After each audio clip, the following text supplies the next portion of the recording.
Hi, I'm Tamara Lackey, and on this episode of reDefine show for Adorama TV, I speak with Travis Jack, an early adopter of drone photography who turned a one-time hobby into a thriving aerial photography business, covering more opportunities and genres than you might expect. Check it out.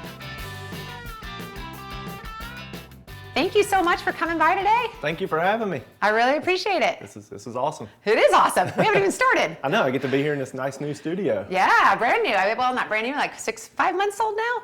Feels new. Very nice. And you brought your little friend. I did. I brought one of the many. Tell us a little bit about a couple things. One, how many drones do you own? Okay. Right now we have probably 5 or 6 that are operational that we kind of rotate through.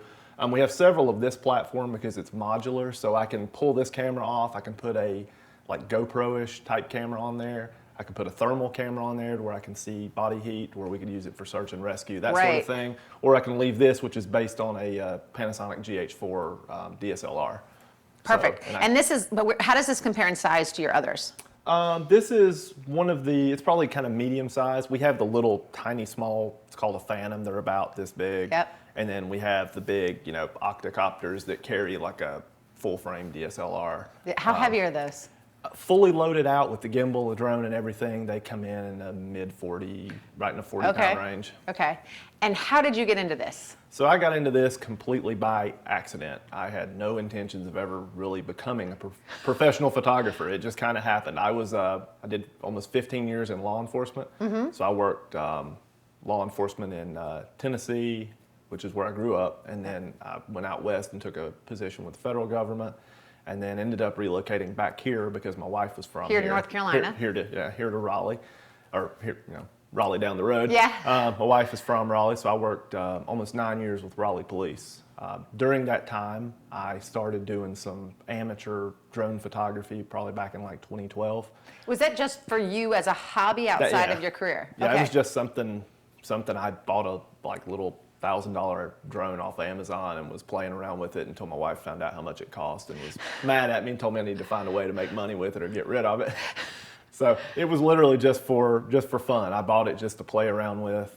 Started snapping photos. You couldn't even at that time you couldn't even see what your camera was seeing. So you had no real idea of framing or anything. You just flew it up in the air, pointed it in the general direction of something interesting, and let the camera snap away, and then you land and go through all the photos, and you might have a handful that were worth looking at. So how did you get from that to now where you are doing very well with drone photography?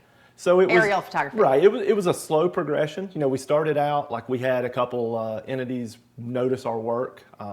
Probably the first entity that really noticed us and started helping us out was the Downtown Raleigh Alliance, and their whole mission is promoting downtown Raleigh. Right. So they started wanting to license our photos. So we licensed a couple photos, saw them, on their website, on their social media. And these were just the still photos? Just still photos. At the time? Yeah, it was just like some neat shots of downtown Raleigh. Looking back on them, compared to what we do now, they're, okay. Yeah. Compared to what we're doing now. Right. But, looking back at them then, they were neat then, right. Like in 2012, 2013, because it was such a new concept. Nobody else was doing it. Sure. So started doing that. Then my wife and I started kind of brainstorming. My wife worked in real estate marketing, and she said, this would be great for shooting houses. Yeah. So we did a couple for real estate agents for free in the beginning, just to kind of see if it was something that would work. Got some new equipment, got a drone to where you could actually see real time what the camera was seeing. You could control the camera from the ground. Open your eyes. That changed the game. Mm-hmm. So once we were able to do that, then we were able to do a lot more. You could frame up things. Then we started being able to do video. Realized I didn't know anything about video and had to learn a lot. Yeah. And we just continue to grow. I've been fortunate to have some other people that I work with, like freelance guys, that have taught me a lot, and they've also been great assets whenever I need them. So if I have a really big video project, I can bring on a dedicated editor, a dedicated motion graphics artist, right.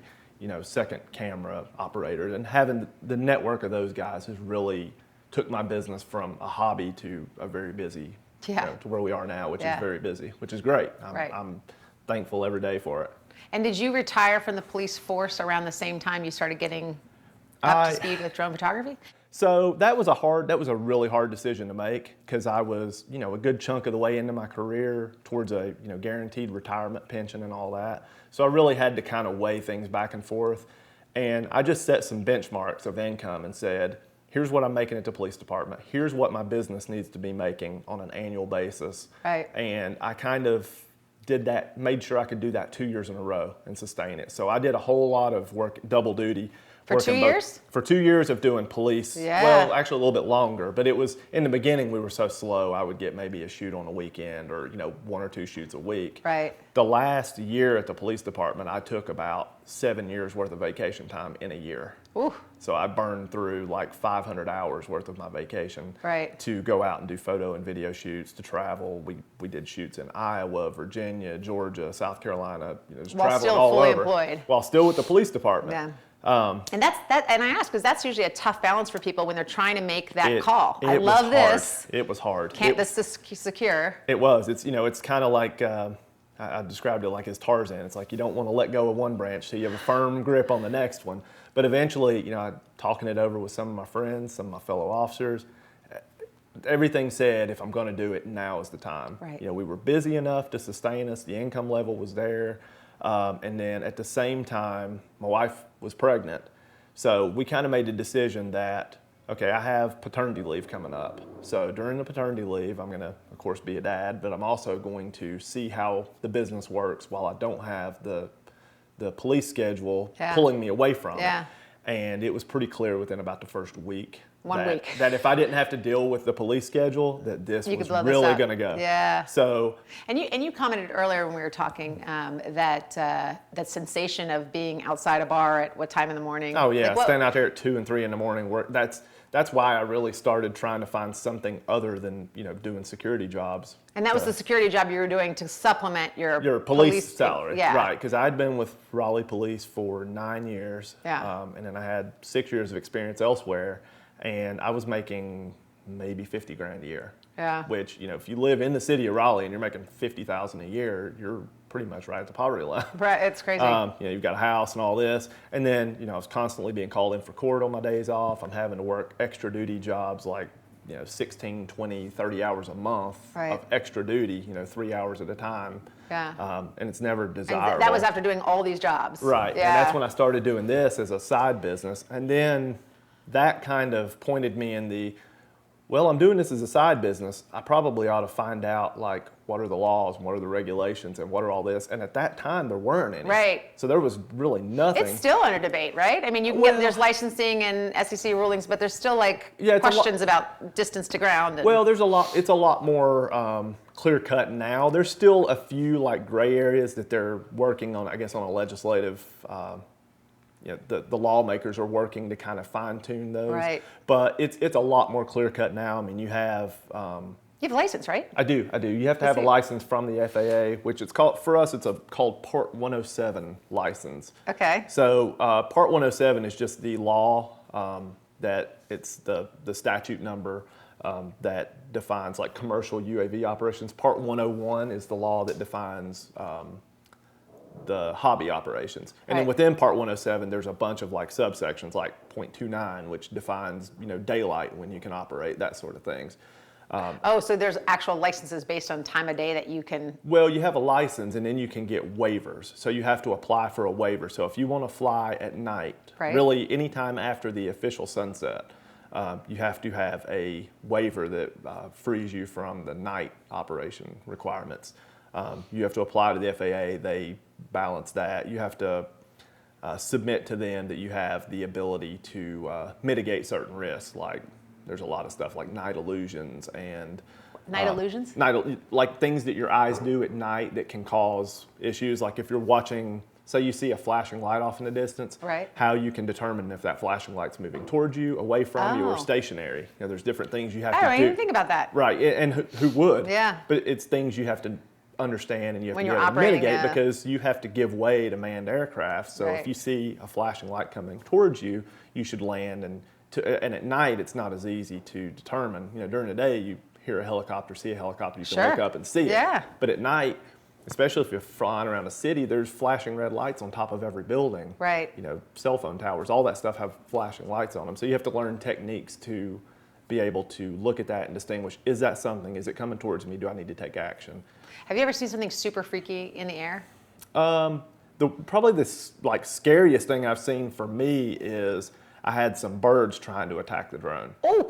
And I mean, when you see a bird up close and personal, you know, to where you can like see his eyes through the screen, it's pretty alarming, especially when you don't know he's there. Like you're watching the drone and you don't see it, and then all of a sudden, and like I was trying to attack, like right, actually? They were actually trying to attack. I was shooting a shopping center in like Holly Springs, and I didn't realize there was a landfill behind the shopping center, and there's all these seagulls that are just circling the landfill.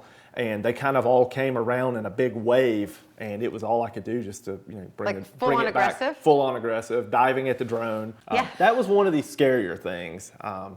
Haven't really had any like close calls. When you say scary, because obviously not scary for me, but scary for losing my the equipment. Drone, but also maybe tapping into a psychological, like Hitchcock kind of thing. Yeah, exactly, like birds. You're like, oh God. But I mean, losing your equipment is obviously a big fear. My biggest fear is not losing the equipment. It's the equipment comes down onto somebody or something. So, and that's the reason we don't fly over people's heads. Right. I know you've seen our work like at the races, and we never go over people. We stay over either buildings or fields or whatever. I don't know that I caught that. We'll put a longer zoom lens on, so it'll look like we're over something, but we'll be because there's been a couple drone crashes into people, race participants. Right. Recently, I saw on the news where a groom is being sued for crashing his drone into a wedding guest. Oh my goodness! At his wedding. At his own wedding. And I don't know if he was flying it or if someone he hired or one of his buddies, but the groom himself is being sued. I couldn't imagine. That's crazy. Being hired to shoot a wedding and now the groom is being sued. Right. I've kind of refrained from doing weddings with drones because I really don't want to be attacked by a bride when my drone is, because they're really loud. They're not quiet. This thing sounds like a really loud, like beehive. Right. So I don't want that buzzing around a wedding, this beautiful, serene mountaintop wedding, and then you hear this buzzing coming around. Yeah. You bring up a good point. Because you are utilizing your drone photography for quite a lot of applications. Right. Like what are the main applications and what are you doing? The main applications for us would be photo and video. But specifically for a number of things, like we do commercial. I get called I do a lot of commercial real estate. Right. I do a ton of residential real estate. I do a lot of like commercial type. This building, we want to try to bring tenants into a high rise or whatever. So we want some nice, pretty photos of it at sunset or just before or whatever. So I do a lot of like commercial applications there. We do, like I said, tons of real estate. We do some photogrammetry. Race, obviously. Race, like special events. Yep. Special events are iffy because you really need a lot of like safety buffers in place to be able to do that right. So those are kind of, a little nerve-wracking, but it's awesome. Like we did the City of Oaks Marathon this year. Right. And we were live streaming to a Jumbotron straight from the drone. Oh, that's cool. So we were, I'm going to talk to Endurance about maybe doing that at Bull City or something like that. Absolutely. Or we talked about it, but it never, we weren't able to make it happen.